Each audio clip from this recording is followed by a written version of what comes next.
바알의 예언자들은 하루 종일 춤을 추며 제단에 불이 내리기를 기도합니다. 그래도 안 되자 자해를 하면서까지 바알의 불이 내리기를 바라지만 소용없었습니다. 여기에 이스라엘의 신앙과 바알의 신앙이 가진 근본적인 차이점이 있습니다. 우상을 대표하는 바알 신앙은 사람이 바라는 것을 얻기 위해 신의 호의를 얻으려 노력해야 하지만, 야훼 하나님을 믿는 이스라엘의 신앙은 하나님이 원하시는 뜻을 이루기 위해 사람의 호의를 얻어야 한다는 거죠. 하나님이 사람의 호의를 얻는다는 표현, 이 표현이 조금은 낯설게 들으실 겁니다. 그러나 성경에서 보여주는 하나님은 언제나 사람의 마음을 얻기 위해 먼저 다가오시고 먼저 찾아오시며 먼저 손 내미시는 분이시죠. 비가 필요한 건 이스라엘 백성들인데, 비를 내리기 위해서 백성들이 하나님을 찾는 게 아니라 하나님이 백성들을 찾아오시는 현실, 이게 참 낯설게 느껴지는데요. 이후 엘리야의 말과 행동을 보면 이스라엘 백성을 위한 하나님의 마음을 엿볼 수 있습니다. 엘리야는 하나님의 제단을 고치는데 이스라엘 12지파를 위한 12개의 돌을 가지고 제단을 고칩니다. 우리가 놓치지 말아야 할 건 엘리야는 북이스라엘에서 활동한 예언자라는 거예요. 남유다 왕국과 분열된 지 거의 50년이 지났음에도 엘리야는 북이스라엘만을 위해서가 아니라 모든 이스라엘을 위한 제단을 고칩니다. 그리고는 제단에 물을 부어 제물과 제단을 흠뻑 적셔버리죠. 불을 붙이려 해도 붙을 수 없게 만든 겁니다. 그리고는 아브라함과 이삭과 이스라엘의 하나님 여호와께 기도합니다. 엘리야는 야곱의 이름을 하나님께서 야곱에게 주신 새로운 이름인 이스라엘이라 부르면서 우리가 믿어야 할 하나님이 바로 조상의 하나님이라는 것을 강조하죠. 동시에 엘리야는 두 가지를 말합니다. 하나는 엘리야의 말과 행동은 하나님의 뜻에 따른다는 것이고, 다른 하나는 그 하나님이 백성의 마음을 돌이키게 하시는 주님이시라는 거죠.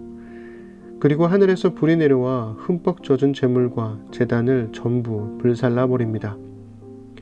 오늘은 열왕기상 18장 30절부터 46절을 읽어드릴게요. 이때 엘리야가 온 백성들에게 가까이 오라고 하였다. 백성들이 가까이 오니 그는 무너진 주님의 제단을 고쳐 쌓았다. 그리고 엘리야는 일찍이 주님께서 이스라엘이라고 이름을 고쳐주신 야곱의 아들들의 지파 수대로 12개의 돌을 모았다.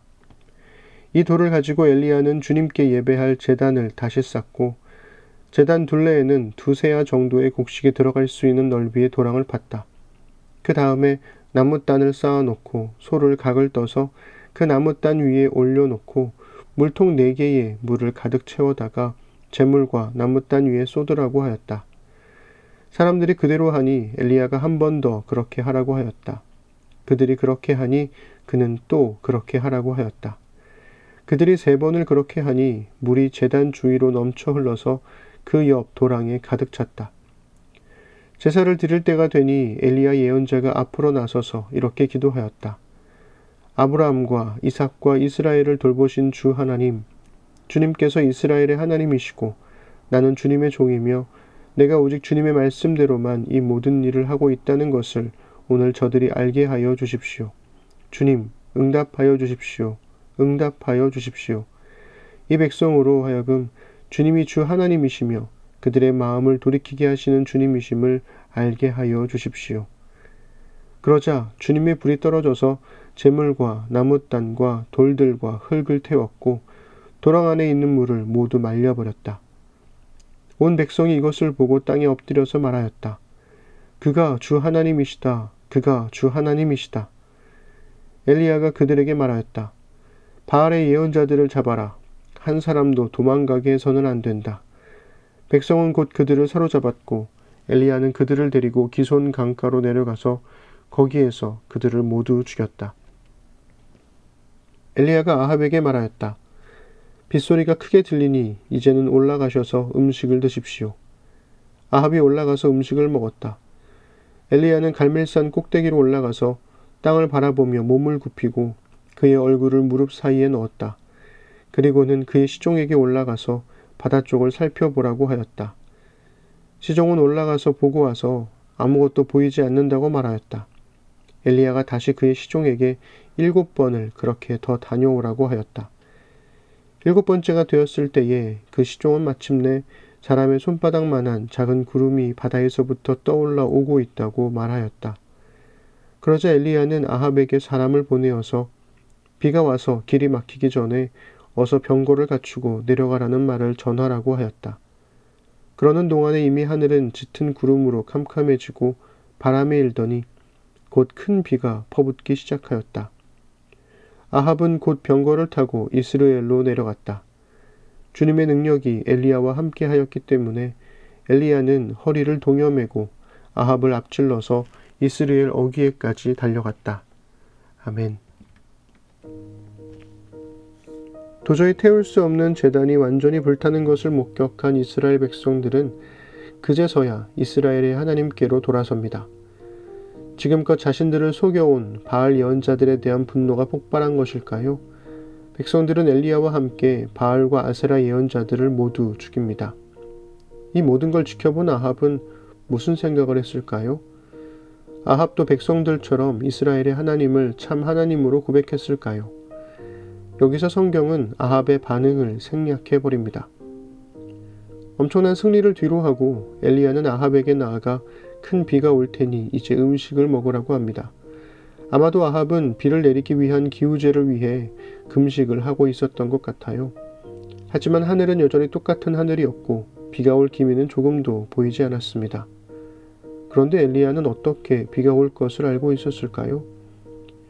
하나님께서 비를 내리시겠다고 약속하셨고 백성들의 마음을 돌이키기 위해 불을 내리셨으며 백성들이 하나님께로 돌아왔기 때문에 이제 비가 내릴 것이라 확신했던 것 같습니다. 다만 언제 비가 내리는 건지는 엘리야도 몰랐습니다. 그러니 엘리야가 기도하여 비가 내린 것이 아니라 비가 내리기를 기다리며 기도한 것임을 분명히 해야 합니다. 비는 엘리야의 능력 때문이 아니라 온전히 하나님의 뜻에 따라 내렸던 겁니다. 엘리야가 기도하는 동안 그의 시종은 7번이나 오르락내리락 하면서 비가 올지를 살핍니다. 그리고 7번째에 이르러 작은 구름이 보인다고 하자 엘리야는 아합에게 비에 막히지 않도록 서둘러 산을 내려가라 하지요. 고온 건조한 이스라엘에서 내리는 비는 와디를 형성하며 홍수가 생기기 때문입니다. 아합은 마차를 타고 홍수를 피해 가지만 엘리야는 하나님의 능력이라 번역된 하나님의 손의 돌봄으로 아합보다 앞서갔습니다. 불이 임하는 엄청난 기적과 백성들의 회개, 그리고 오랜 가뭄 끝에 단비와 백성을 돌보시는 하나님의 은혜, 이보다 완벽한 승리가 또 있을까요?